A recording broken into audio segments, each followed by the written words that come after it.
திறக்கப்பட்ட தாவேக அலுவலகத்தின் கதவுகள்.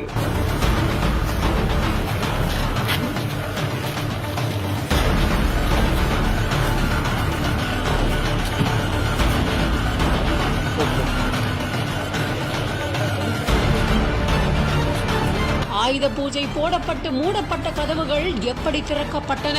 பனையூர் அலுவலகத்தை நோக்கி படையெடுக்கும் கார்கள். மீண்டும் தமிழக வெற்றிக் கழகத்தில் நடக்கப் போகும் ட்விஸ்ட் அண்ட் டர்ன்ஸ் என்னென்ன? கரூர் சம்பவத்தால பனையூர்ல இருக்கிற தாவேக அலுவலகம் பூட்டப்பட்ட நிலையில ஆயுத பூஜை அன்னைக்கு தாவேக அலுவலகத்துக்கு பூஜை போடப்பட்டிருக்கு. பிரச்சார வாகனங்கள் மற்ற வாகனங்கள் அப்படின்னு பலதுக்குமே பூஜை போடப்பட்ட நிலையில அப்ப மூடப்பட்ட கதவுகள் தான் இப்ப மீண்டும் திறக்கப்பட்டிருக்கு. இதை தொடர்ந்து புசி ஆனந்த் அவர்கள் விஜய அவரோட நீலாங்கரை இல்லத்துல போய் சந்திச்சு பேசி இருக்காரு.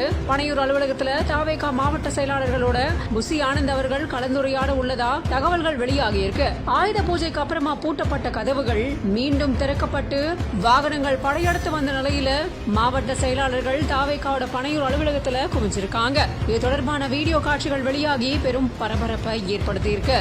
A to B உங்கள் பசியார எங்கள் ருசி பேசும்.